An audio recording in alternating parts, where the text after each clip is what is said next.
Welcome to Future Build. As always, we hope that this week's episode will help educate, empower, and elevate how you Bluebeam. I'm Stefanie, and today I'm sitting down with my friend Hannah to talk about working moms in the AEC industry. And I can't wait for you to hear our conversation. But first, we're going to get started with a segment called With a Little Help from Bluebeam. Check out this video to hear from one of our customers. I've had the privilege of working here for Rudolph and Sutton for 40 years. It's the only company I've ever worked for. I got into the trade very young. It's tough when your home life is brought into your work life, or worse yet, you bring your work life into your home life, and that's where things don't go well.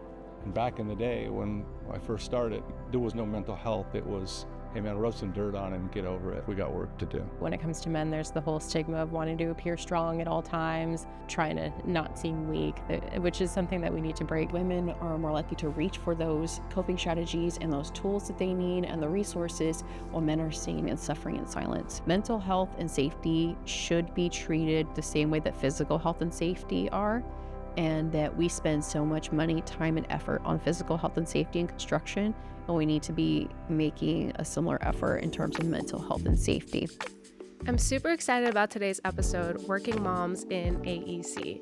It's no secret that being a mom and a career woman is challenging. So I am so excited to be sitting down today with Hannah Burns Denham, a dear friend of mine from LinkedIn, to talk about this super important topic. Hi, Hannah. How's it going? Hey, thank you so much for having me. I'm doing good. How are you? I'm great. We both have kiddos, so maybe let's just establish who our kiddos are, how old they are, and maybe the top challenge that we are currently dealing with in our motherhood journey. So Yes. Go ahead, Hannah. Yeah, so I have one daughter. Her name is Delilah. She turned 3 in November. And currently our biggest struggle, other than just being 3, is we're in the potty training phase of life. And that has taken us for a ride for sure, but we're getting there. I feel like every parent can certainly understand the potty training struggles. Mhm. I have a little boy, also 3. He's full of energy, and we have just crossed over the potty training hump, Mhm. which was a little easier than I thought it would be, if I'm being totally honest. Yeah. But yeah, right now we're certainly challenged with so much energy and wanting to make sure that he gets to get all that energy out at the end of the day. But it's a super exciting time as they grow up, but still challenging for us mothers. So I'm Mhm. want to be able to just start, Hannah, with you sharing a little bit more about your own journey. I know it's a super exciting story, but if you don't mind sharing a little bit more with the audience. Yeah, of course. So I went to Auburn University and got a degree in chemical engineering from there. And throughout my time at Auburn, I started interning at a paper mill, which is not something any little girl grows up thinking they'll ever be working, in a paper mill anywhere. So, and then I ended up going to work there full time and switched companies a couple times and worked my way up. My last job, I would work so hard for it, had finally gotten the promotion to leading a team of 120 people, 118 men and 2 women. I think that's important to say. And 2 weeks later, I found out I was pregnant with our daughter. So I actually quit my job after my maternity leave was over. That sort of 24/7 manufacturing lifestyle, along with motherhood, to me did not seem possible. Plus, I had no one in that industry, in my kind of sphere of influence, who was able to tell me, like, no, it's okay. You can do this. It is possible. And it ended up being the right choice for my family. I went back to school and got a master's in industrial and organizational psychology. And then shortly after that, I started my business, Climbing Trees Consulting, which I do kind of 2 things. One is leadership development consulting in STEM industries. I work a lot in paper mills, the same companies that I used to work for. And then also some leadership private coaching with women in STEM. So that's kind of the journey I've been on. That's awesome. I mean, I certainly relate to a lot of your story. I think it's why we had connected in the first Mhm. place. I guess with the perspective you have now in your own motherhood and your career journey, what would you tell the struggling mom who, or maybe soon to be mom or wanting to be mom, that's kind of wondering, how can I balance both having a career and being a mom? Yeah, I think the first thing is to get people in your life who have done it successfully or not Yeah. successfully. I think both kind of sides of that coin are important perspective to have in order for you to make a good decision as to what's right for you. That's one thing I think if I had gone back, if I could go back, that's what I would do differently is really try to talk to more people about what this might look like to have a full-time, very demanding job in a paper mill while raising a newborn. And I think it wouldn't have made me feel so much like I had to quit. It could have been more of an Yeah. informed decision for me. And maybe I would have tried it for a little bit of time and then found out it wasn't right for me or that it was. So I think that's the first thing. And then also just, like in addition, that community can just be there to kind of normalize the struggle of it for you. I think sometimes it's just day in and day out, the mental load and the exhaustion of it all. And we forget that we're right there in it with so many other moms. And just the community aspect of that can really be comforting, I think, for a lot of people to know, like, oh, you're having trouble with potty training and the little three-nagers and all that stuff. Like, cool, me too, and Yeah. that's super helpful. I want to dig into that a little bit more. I think there's so many different points in my career where I really struggled with different things, whether it was motherhood or career. Hmm. And I definitely, in hindsight, think I would have really benefited from the community aspect, Hmm. but I didn't know where to look. So where would you start? What would you recommend in terms of like someone struggling and wanting to find their people so they can share the potty training struggles or their career struggles with motherhood or whatever the situation might be? Totally. Yeah. So, from a personal perspective, like in your personal life, I mean, this may seem so cliche and basic, but find community Facebook groups or start one. Like, I live in a community called Bluff Park and we have Bluff Park moms, Mhm. and through that Facebook group, I not only met a lot of friends because I would just post and say, hey, I'm a stay at home mom with a 18-month-old and I'm bored and I'd love to have some other moms to hang out with. Like leading with vulnerability in that way drew in so many people who were like, "Oh my gosh, me too." And then going forward, I also found opportunities to connect with people through like a wiffle ball league and a kickball league and all that kind of stuff. So you just never know how, trying to find resources like that within your community can sometimes lead to so much more. And then from a professional standpoint, finding moms, obviously, if your company provides resource groups, that's great. We met on LinkedIn, so I'm going to do a shout out for LinkedIn right now, which is it's such a good way to find people within your company who may not even be at the same site as you are, but who are likely facing some of the same exact struggles that you are. A woman working with kids at a paper mill in South Carolina is probably going through the same thing that I am here in Alabama. And I've never met a single person on LinkedIn who wasn't willing to talk to me about their struggles and, workshop things together with me. And so using those resources available, I think, lastly, my last thought on this is, there's this idea that it takes a village to raise kids and be working mom and all of this stuff. And it takes a lot of dedicated time and energy and sacrifice of your own to make that village happen for yourself. It's not just going to happen if you're sitting around waiting for it to happen. You have to put in the effort to make it happen. Yeah, I love so much. I love everything you said, and I totally agree with it. I think we often wait for things to happen to us instead of taking that initiative. It's Hmm. funny because on a personal note, I've started organizing my son's play dates Hmm. for his class. And every time I send a text message to the group, all these parents show up and they're like, thank God you texted the group Yeah. because I didn't know what to do with my kiddo today.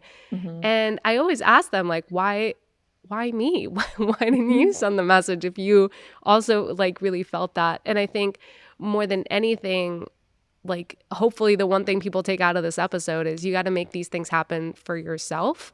So I really Absolutely. appreciate that you pointed that out. Shifting Mhm. gears a little bit, but on the same topic, what is some ways that a company, whether it's a paper mill or some of the other companies that you've been exposed to, how Mhm. can companies better support working moms? Yeah, it's such a A good loaded question. question. Yeah, it's such a good question.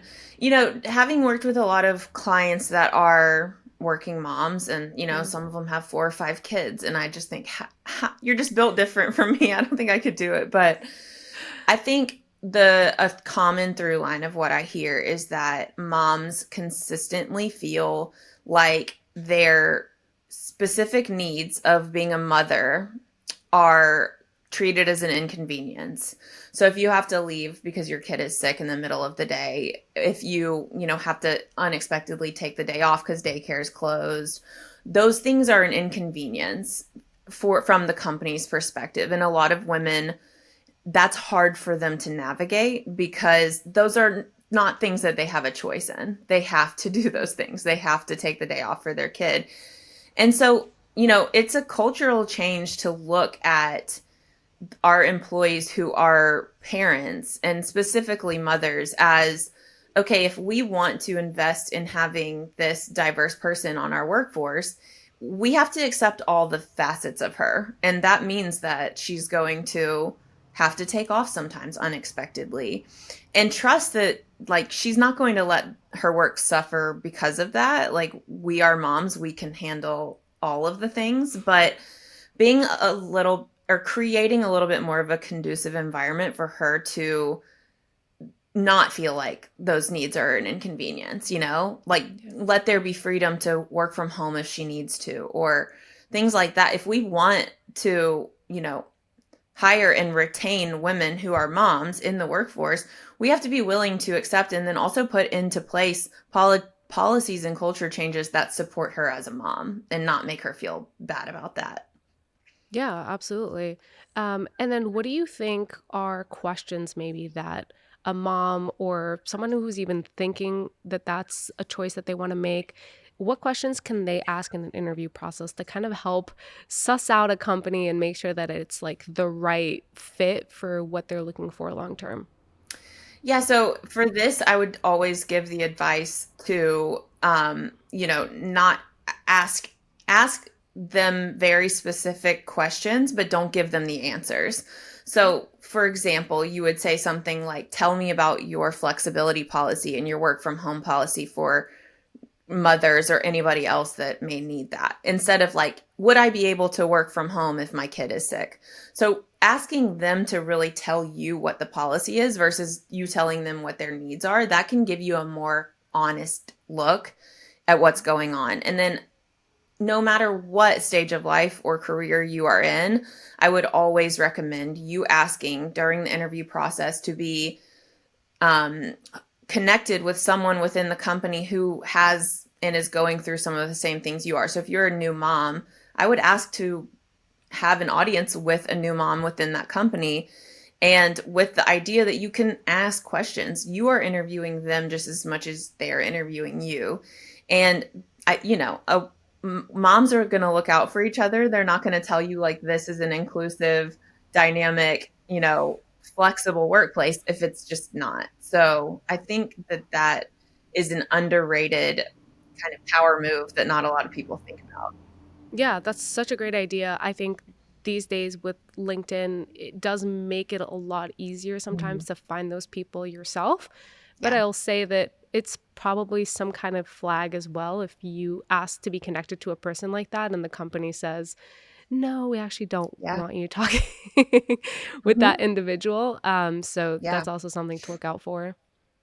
Yeah, and then also just set your non-negotiables kind of before that process even starts so that you're not then taking the information in and deciding if it's okay for you. You can kind of beforehand say, I don't want to be on call on the weekends, or I want to be home by 5 every single day, or whatever it is. And then if you go into the interview process and they say you're going to be on call every other weekend and you're going to have to work till 8 every 3 nights a week, that that's not for you. Like, you can move on and know that that does not align with your needs as a mom, and we're good with that. Yeah, I love that. And I would add to that as well that make sure you ask those questions early in the process, because it saves you and the company also just a ton of time when you know what you want and you can just kind of disqualify an opportunity right off the bat. So that's a really awesome call out. Thank you. We did get a question because we are kind of focusing right now on the moms, but what is something that the dads out there, the male managers, like, how can they better support the working moms? Yeah, again, such a good and loaded question. Yeah. Let's unpack it. Yes, for sure. And it kind of goes back to one thing that I already said, but instead of always putting the impetus on the mom to ask for those things that she needs, set the tone early that it's like, I trust you to do your job, even if the way that you do it is a little bit unconventional from how people typically do their jobs in this environment. So if that means you need to work at night to catch up for hours during the day, if that means whatever it looks like, I'm okay with that, because I know that you don't have the flexibility of somebody who doesn't have a child.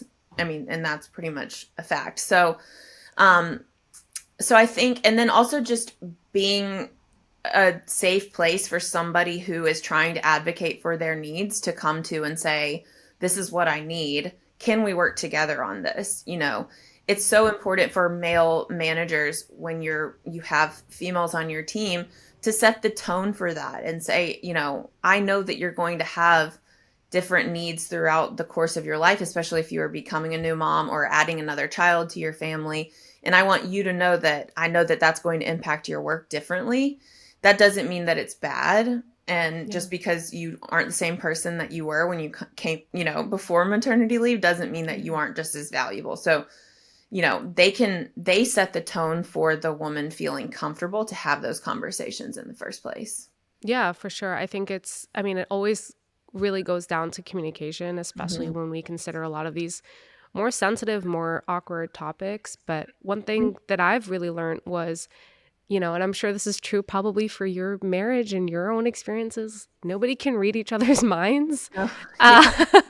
Yeah. I think it's always sounds silly to me saying that, but then knowing that, like, my past managers were never able to read my mind. And so I can't be upset with them for not giving me what I never asked for. Absolutely. So that's, food for thought for so many different situations. Absolutely.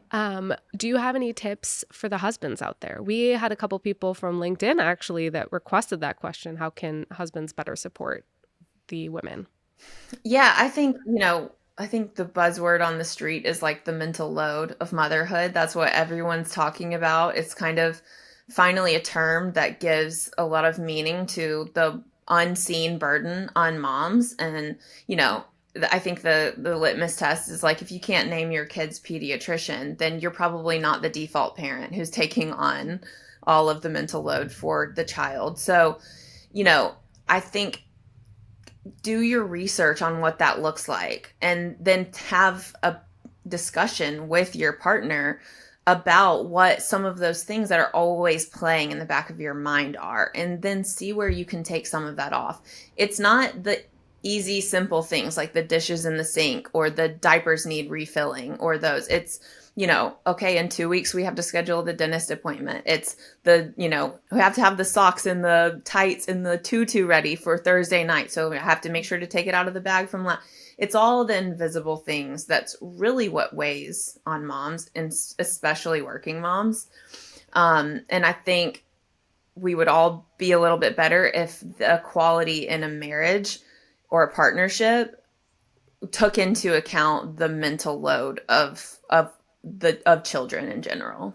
Yeah, no, I love that. I think I've been really excited to see that term also pop up and get more visibility, because it's not always the visible things, the laundry hamper that needs to be taken care of. It is really, like you're saying, the invisible things, and making a list of what those are, because oftentimes it's, I think, another one of those, you have to speak your mind because nobody can read your mind. Yes.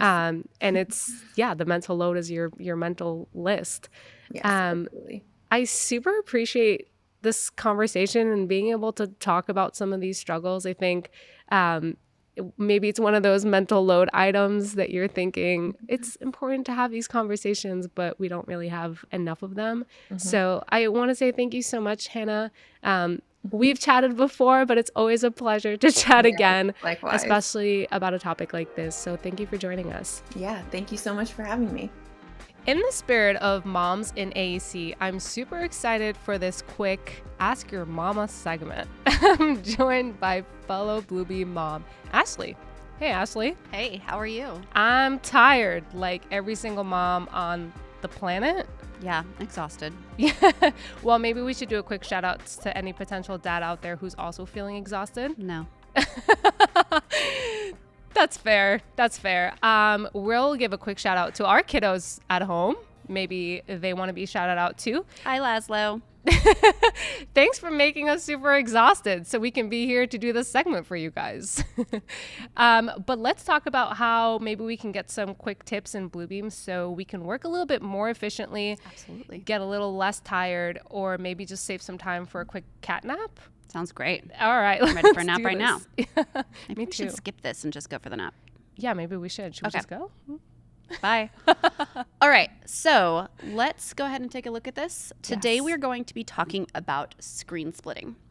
So what I've got for you here is the first and second floor plan of this airport.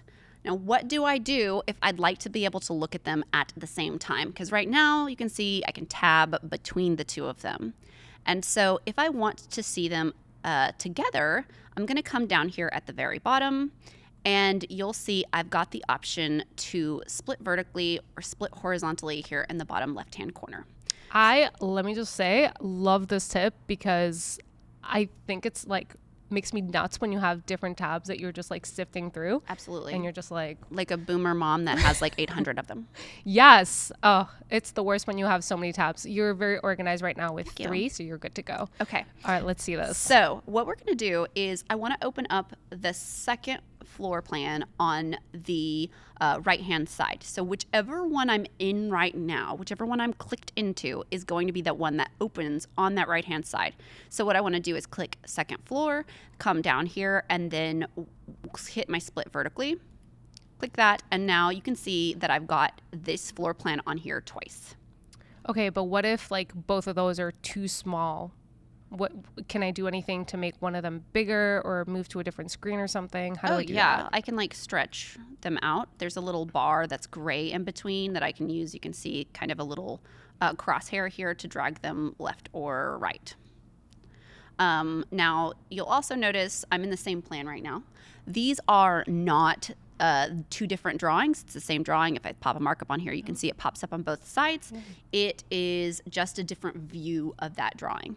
So now I can click back over into first floor, and you can see I've got first floor and second floor next to each other. And now if I want to like view around, I can zoom in and sort of click, click, click, rotate, zoom in, click, click, click, rotate to get between the two. Got it. One of my favorite features here when looking at two documents, especially if they're similar, is to actually synchronize them. Have you tried that? Yes, absolutely. So I've got a couple of ways that we can do that. Awesome. You can come over here to view and scroll down to synchronize document and synchronize page. But there is another way to get back to it, especially if you're going to be seeing it over and over again. We can come to tools and then to the toolbars drop down. And in here, we've got our 3 specialty bars: status bar, nav bar, and properties bar. And if I click on status bar, then you see it pops up down here at the bottom, and I have a synchronize button. So I can easily click that on and off anytime I want to synchronize. And then now if I move around on this screen, you can see it automatically takes me around the other screen at the same time. So I can see what's going on both of them. That's awesome. That's one of my all-time favorites is synchronized, and I had no idea about those toolbars, so I'm gonna take that one Yay. and take a cat nap on you later. So one other thing that I can do is split my screen more times. Okay. Take a cat nap on me. So I've got here the option to split horizontally as well, and I can actually split this up to 16 times. So I could have like itsy bitsy screens if I wanted to. Yeah. No, we're not going to do that. That would be too many. But I don't want to close them all out. But I'm going to come over here and grab this concrete file that I've got and split it again. Now, I have it on this side, but I'd actually like it to split it off on that side. If I click the button now, it's going to split off over here. I don't want that. So I'm going to click it and drag it over to the other side, and then I'm going to hit split. And now it's split off of that screen. So you can see now I've got kind of all three of these going. Oh, I'm still synchronizing. Let's turn that off.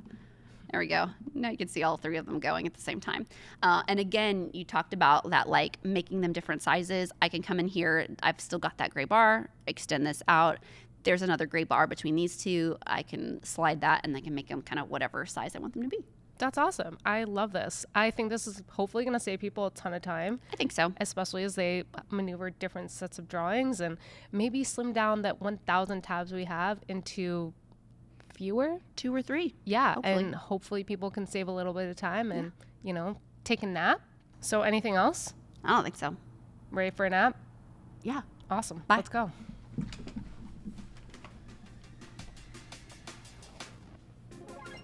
Thank you for watching this week's episode of Future Built by Bluebeam. Make sure you subscribe to us on YouTube, follow us on Instagram and LinkedIn, and learn more about our in-person global conference at unbound.bluebeam.com. If you enjoyed this episode, let us know at community.bluebeam.com. See you next time.